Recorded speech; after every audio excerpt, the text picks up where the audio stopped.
السلام لي زامي، لاباس عليكم؟ جيسبر تكونوا كاملين بخير وانتم كتشوفوا هذا الفيديو. الوغ كيما شفتوا في العنوان وشفتوا في المينياتور، هذا الفيديو غادي يكون على كيفاش تحفظوا سورة يوسف اقل مده.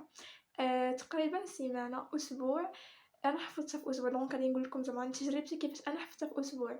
الوغ قبل ما نبدا، هذا الفيديو هذا موجه للناس ديال اولى باك، جميع الشعب وحتى الناس اللي عندهم باك ليبر، يعني اللي كيدوزو الناسيونال والريجيونال او ميم طون، والتاسعة والسادس حتى هما مرحبا بهم في هذا الفيديو. يعني اي مستوى عندهم شي امتحان موحد في اخر السنه وعندهم شي صوره يعني باغيين يحفظوها ما عرفوش كيفاش ولا كيلقاو صعوبه، دونك هذا الفيديو هذا انا نهضر فيه على سوره يوسف، ودوك الطرق زعما دوك لي زاستيوس كاملين غادي نقولوا في هذا الفيديو تقدروا تطبقوهم على داكشي اللي عندكم. دونك مرحبا بكم كاملين.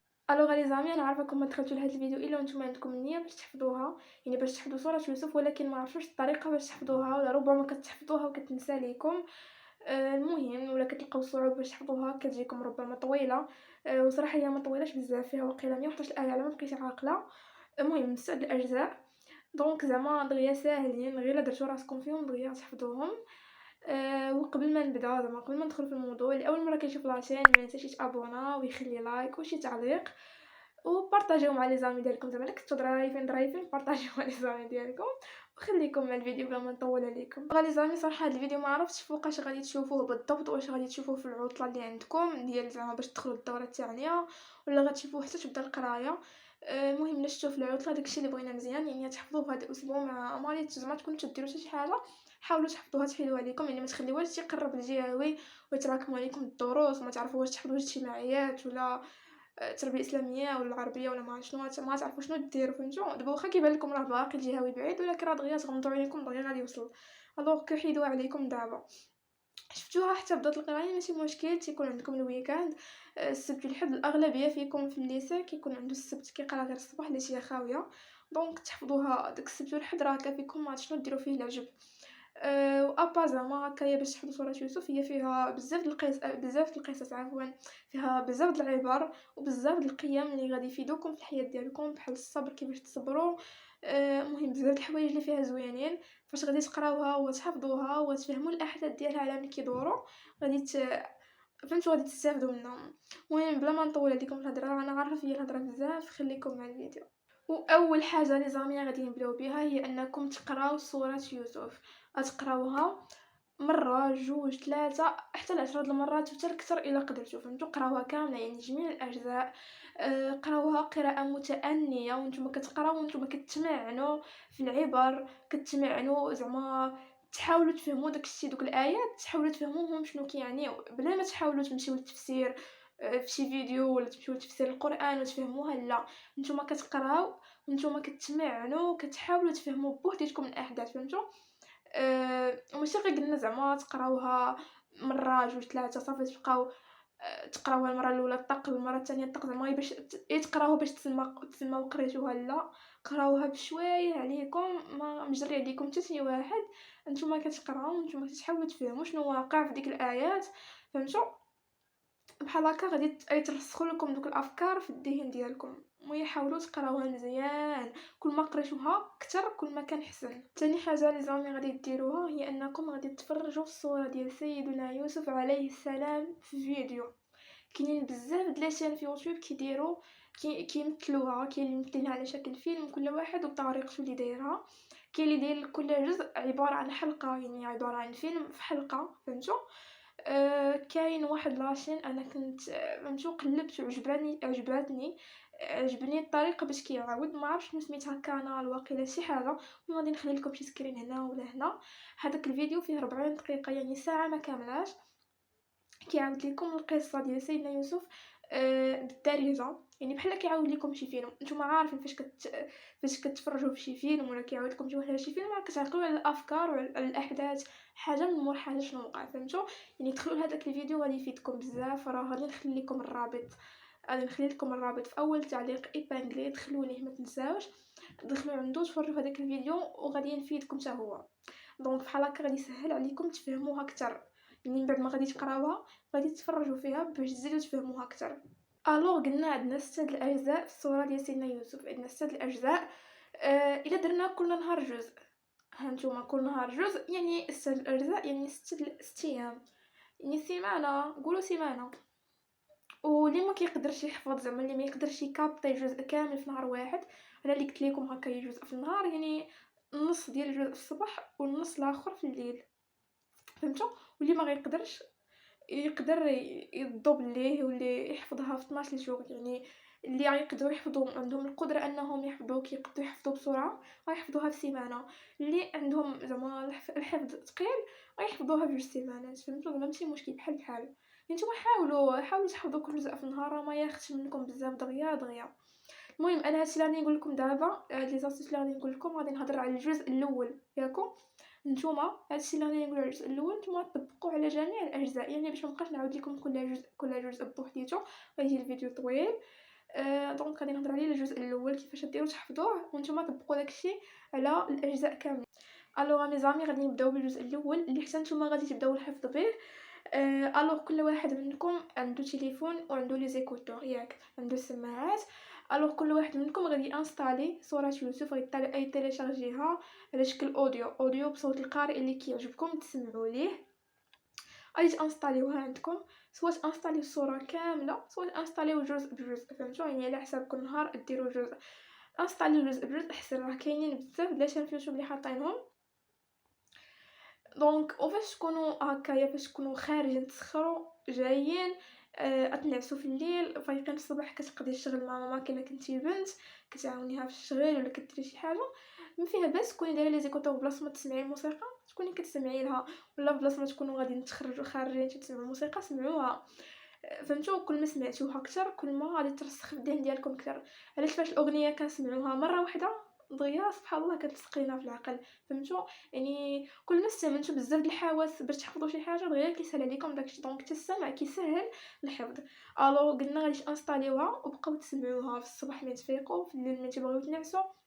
مثلا النهار الاول غادي تحفظوا الجزء الاول، في الليل قبل ما غادي تنعسوا غادي تسمعوا داك الجزء الاول ديروه في ودنيكم بقاو كتسمعوه.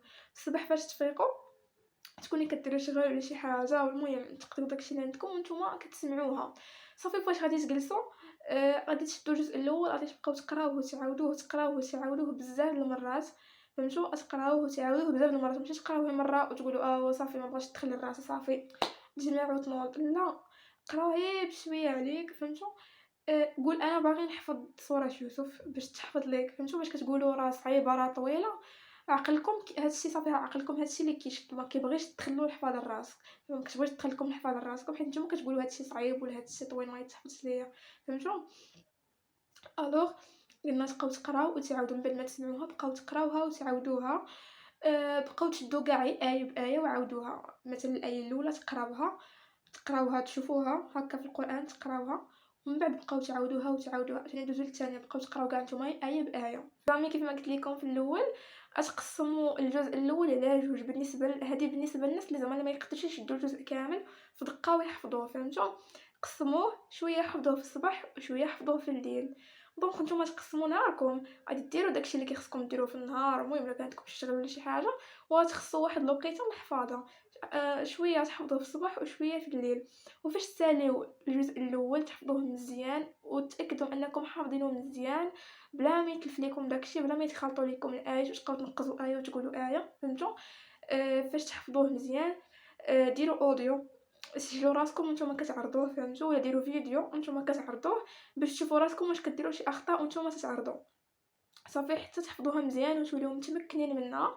وغادي تشدوا واحد الورقه وستيلو في ديك الليله النيت ولا حتى الغد اللي في الصباح فاش تبغيو تحفظوا الجزء الثاني، المهم نتوما على حساب. ومن الاحسن في ديك الوقيته النيت اللي يلاه كيساليتو الحفاظه تبداو تدربوا عليها كتابه.